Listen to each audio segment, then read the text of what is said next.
we would now take the stories that made it to select national newspapers this morning. And as usual, we'll begin with the Daily Trust.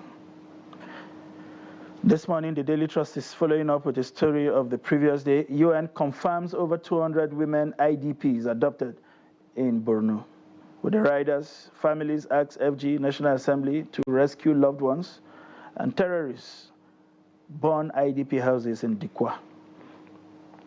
And there you find that gory image on the front page of some of the cows killed during the gunmen attack at Famzo community in Barikin Ladi, local government area of Plateau State yesterday. Two other stories: over 40 killed as militia group clash in Benue. Hardship, reps seek 100,000 minimum wage for workers. And Buhari, 8 years of printing money without productivity caused inflation. And that's coming from the coordinating minister of the economy. Headers, 50 cows, sheep killed in Plateau attack. And those are some of the stories that made the front pages of the Daily Trust this morning. We're moving on to the Guardian newspaper this morning. It has that major story on the front page, which reads, "Deaths on accountable security votes may hobble state's police plan." And you have all of the images of the governors there on the front page, and how, at the end of the day, the conversation begins and ends with revenue. You can't have state police that you cannot afford to pay. You just would end up succeeding in setting up another group of menace that will become a problem rather than solve the problem that brought them up in the first place. Boko Haram strikes again, raises several homes in Borno. NPA to consolidate 2023 performance, reconstruct Tinkan Port. I understand over $1 billion, if you like, 1.5 trillion naira has been set aside for that project. Appeal court strikes out FG's bid to retry Ojikalu on alleged 7.6 billion fraud. And Edo Assembly begins impeachment process against Deputy Governor Shaibu.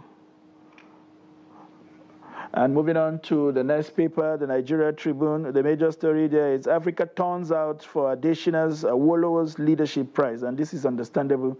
The Nigeria Tribune is it's one of the awards leadership legacies, if you like. Tinubu, other African president, Obasanjo, Jonathan, governors, captains of industry, royal father, diplomats in Lagos for Awo literate. It is time to restructure Nigeria. Adesina says, Awo, a compass for generation of leaders. According to Tinubu, says Nigeria would surmount its challenges.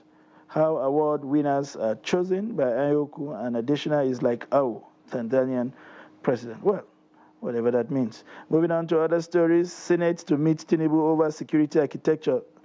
To meet Tinubu, our security architecture has failed woefully. Ahmed Lawan, and we are tired of 1 minute silence. This is coming from Ndumi. Apparently, this is coming on the back of the renewed attack in Borno shortly after the government told us that the original ideology of Boko Haram has been defeated over 90%. And to other stories, families of 733 others killed as militia group clash in Benue. And finally, for this morning, we'll be looking at the Vanguard newspaper. And on the front page of the Vanguard is images from the tribute of one of Nigeria's finest banker who transitioned to the great beyond after a helicopter clash that involved himself, his wife, and his first son. Teary Sanusi, I thought I would die before Wigwe. Wow, interesting, and whatever that means. You see pictures there of the MD CEO, I think that is Roosevelt Ogbonna, the Lagos State Governor, the Vice President, Ike Mokwade, and somewhere down the line you find Africa's richest man, Aliko Dangote, and sandwiched between them, the surviving members of the family of Herbert Wigwe. To other stories, bloodbath in Benue, 50 killed as militia gang go to war. Benue is becoming a free-for-all, it appears.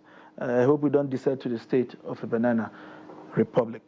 Edeguba Shaibu served impeachment notice as Oshomole denies involvement. NLC TUC issue 7-day ultimatum to Soludo over workers' welfare. And we are determined to consolidate our 2023 superior performance. And that's it on the front page of The Guardian. We now have joining us in the studio, as usual, a friend and pathfinder, the editor-in-chief of Dateline newspaper, Malan Nasrullah. It's a pleasure to have you join us this morning. Good morning. It's just me and you in the studio today, so the chances of not dressing alike, it's it's very high because you pander away from me. There is nobody to pander to. That's fine. True. It's good to see you again in the studio. Quite a number of issues on the front pages of the newspaper this morning. But the painful one, which is what Daily Trust has stayed with, is the UN, which is a major stakeholder in providing humanitarian support around the North, is confirming that well over 200 women were adopted, as confirming the Daily Trust report of the previous day. But what is of concern is the conspiracy of silence from the Borno state government, from the federal government, from the military authorities who should know better, because this was an IDP camp and they had responsibility for security and what have you. What exactly do you make of it? Is it an attempt not to make people in power look bad at the expense of this number of lives that have been taken, or that we have become tired of the negative stories and we just want to do away with them and concentrate on other things? Honestly, it's quite unfortunate that we have to do it this way, because whether we like it or not, UN is a credible organization, and probably they have even better feedback mechanism than most of our governments and agencies. So honestly, for them to come out with these figures to say that based on an estimate, they have like well over 200 mostly women and children that are now in captivity with Boko Haram or insurgents or terrorists or whatever name you want to give them. And it is also unfortunate that it is happening at this very time, because we are very close to, like, I think the 10th year anniversary of the Chibok abduction. During the case of the Chibok abduction, because it had to do with girl child education and what have you, there was like global response. And but what I don't understand is the fact that this thing happened almost a week now, and the government at the state level and at the federal level have not said anything about it. It's like saying that it didn't happen. And all the families that are now affected by this, honestly, I don't know in what light they will now see the government. Does the government really care about the people?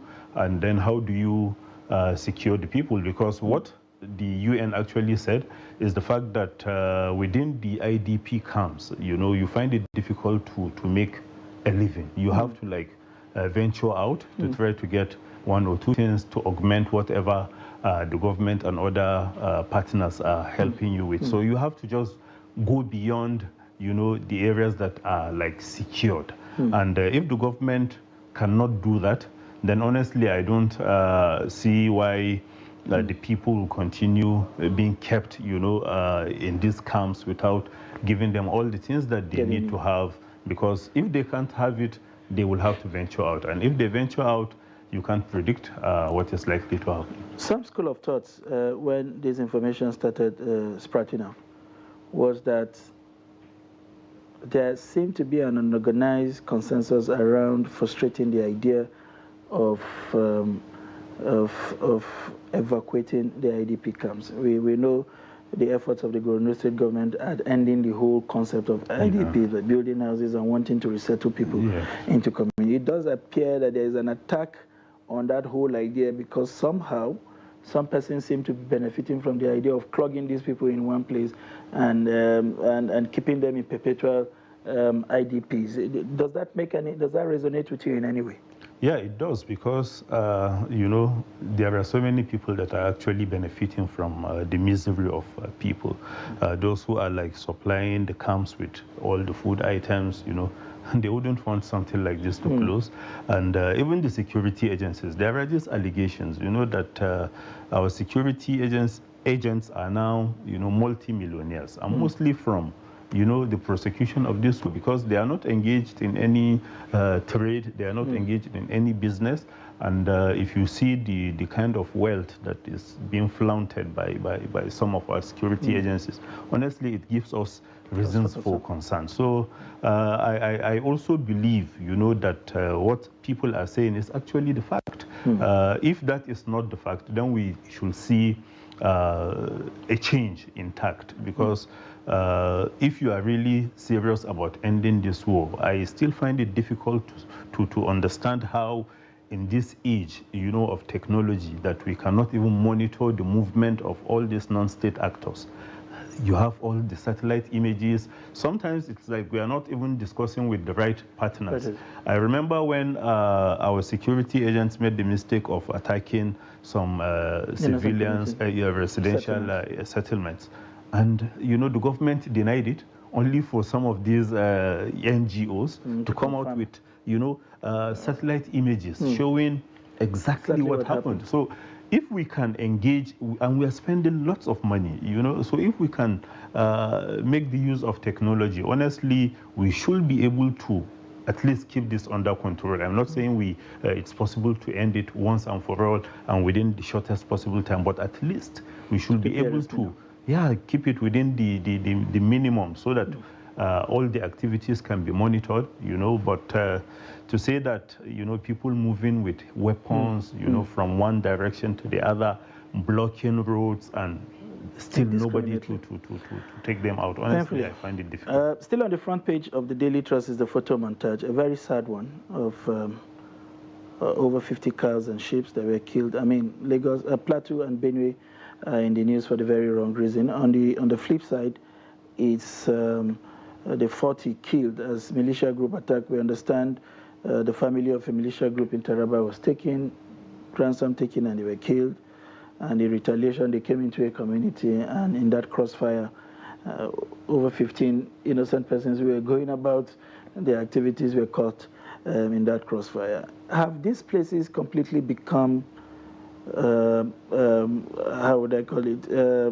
Do we have a complete absence of governance in these places? Are they ungoverned territories? Because the way these things happen with reckless abandon doesn't give a sense that there is any sense of governance around this track.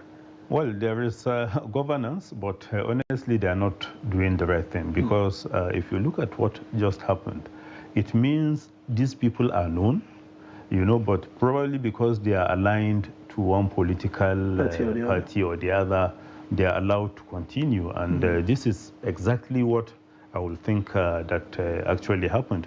Because, talking about militia from Taraba to Benue, and then there is no security agents, virtually absent. Yes. So honestly, I think this is also an indictment on our security agents, not just our security agencies, and even the governments themselves. What are they actually doing? You keep talking about the need to have state police, for instance, and then little things that, the government can put pressure on the security agencies, on the local authorities, to make sure that things like this do not continue, are being allowed to fester. So if we can't handle it at this particular time, I don't know how we will be able to do that even with the state police in place. All right. Some interesting stories there that made it to the front page. Today, the police and NEMA are saying they are tightening security around warehouses, and especially following the incidents in Abuja. And in other papers, we hear the president has directed immediate distribution of relief foodstuffs in the city of Abuja. But does it seem, from the response of government, that they truly understand what this situation is? Rather than continue to moralize about how it is right or wrong to do this, you don't preach to somebody who is hungry. He understands just one thing, survival. And that is made possible by food. And wherever he gets it, he does, without justifying breaking into some of those places. But do you think we are addressing the root cause of this hunger, which is the high cost of foodstuff in the market, which is the unemployment, which is the redundancy that is pushing more people into the job market. Do you see a systemic approach at resolving those root causes rather than just use the podium provided by your position in government to just preach to people on how to go out to sleep with hunger and have faith in the country that, in a situation where they see no glimmer of hope? Well, even if there is any like Marshall Plan by the government to address things like this, honestly, the government appears to be too slow in doing that. Deployment. Yeah, because you are talking about, this is not the first time that the government will be talking about this. I think right from November or so, when the Labour kept pushing for better welfare and what have you, the government came out to say that this is what we are planning to do. And this is about how many months now? Nothing has happened. And even one of the trucks that was actually looted, along the road, most of the bags, are in the federal government. Yes, not to be sold. Not to be. So what are you doing with it? Why are you finding it difficult to even distribute it to those who need it? Because it's not all Nigerians that actually require this intervention. But even the ones that have it, you are finding it difficult to even get to them. Honestly, I think the government should, retrace its steps, because right now it's too slow, and then it's not getting to the right people. All right. Yesterday, it was the coordinating minister of the economy pointing fingers again to the previous administration of the same government, if you like, whom during their campaigns have said had done very well. And then suddenly they are now in the saddle and they are trying to explain some of the circumstances. And some persons have said, at the point of entry, if you had given us a synopsis, this was what we found on ground. This is our net position cash. This is our net position loans. And, this is the situation we met on ground. Then it would have been easier for Nigerians to express some sympathy and say, okay, you met a near terrible situation. But, after inheriting the goods, as the president will say, the liabilities and all of you, then midway, when you have tried several policies and people are not seeing results, you tell people that it was a certain 23 or 30 trillion naira ways and means that has plunged us into. If it is not that, it is the senior president telling us that Mefele is the single reason why we are where we are and all of that. Are you getting tired of these kind of narratives already? Because a narrative that points at the problem but doesn't suggest how we are going to get out of it doesn't offer any glimmer of hope. What was your impression when you heard this? Well, certainly by now, even if maybe in the past we are not aware of what actually happened, the government has said enough. Yes, the previous administration failed to do to discharge most of its responsibilities. Yes, we understand, but now it is your time. There is this saying in Hausa that whatever you will give to an orphan, unless if you are trying to able to replace that lost parent, then it's needless. It's of no value. But you keep telling us about what the previous administration. We are no longer in the Buhari era. We are now in the Tinubu. That's why you were chosen. That's why you are now in government. So honestly, you should tell us what you are doing, to make sure that we are not back in the days of the Buhari administration. And this minister in particular, he has been given the chance, even during the, if I remember correctly, when the Daily Trust held its dialogue, he was invited, but he didn't show up. He didn't even send a representative. So when you have the opportunity to address these issues, you find a way of dodging, and then only for you to appear in other places and blame it on the blame. Honestly, I don't think this is the right way to go. All right. To another interesting story that made the front pages of the paper would be the suggestion by the House of Rep. I'm not sure how that sits with the Nigerian workers of 100,000 minimum wage when labor is demanding somewhere around a million naira, which is about 900% more. But do you think 100,000, given Nigeria's current situation, appears to be appropriate minimum wage? And beyond just the appropriateness, is this something you think private businesses can cope with in the face of inflation, increasing cost of diesel to run businesses. I mean, you are a proprietor of a business, for instance, high cost of transportation. Is it realistic that an average business in Nigeria today can keep pace with 100,000 minimum wage? Well, it's good that even the labor is trying to review, that 1 million minimum wage issue. They are not talking about 500,000 or so. Probably if we engage them further, they may come down again. But talking about 100,000 naira, honestly, I don't think the present, situation, what inflation is doing to the economy, I don't think 100,000 will be enough, to take care of the Nigerian worker. Let's break it down. For instance, if you are a family man and you are to spend 1,000 naira, for breakfast, 1,000 naira for lunch, and then 1,000 naira for dinner. If you do that for 30 days, you will be spending 90,000. And what about other things that you will need to do? You will need to pay for transportation. You will need to pay transportation. Probably your child may fall sick. You need to take him to the hospital. So even talking about what will that, amount to? So if by now, we find it difficult to even pay the minimum wage that is by law, state governments should do it. The private organizations should pay. How many of them are doing that? So many state governments at the local government level, for instance, are not paying the current minimum wage. Even the 7,500 naira that they are supposed to be paying, so many of them are owing. So I think the Nigerian Labour Congress, the workers, and even the government should be realistic so that we get to the bottom of this once and for all. Because I think we should even tie it to inflation. We shouldn't just peg it at a flat rate. If the inflation is high, we find a way of adjusting so that we can keep pace with development. All right. Very quickly, in 30 seconds, is a comment by the Minister of Power around threatening to revoke license. Do you think he's playing to the gallery? I mean, he beginning to appear like somebody who is, we are beginning to see more words than real actions. The darkness have not disappeared in Abuja. In fact, this last heat wave has been one living hell for an average person in the federal capital. So is he playing to the gallery, in your opinion? I agree with you. He's playing to the gallery. Because if you are like, what's the threat about?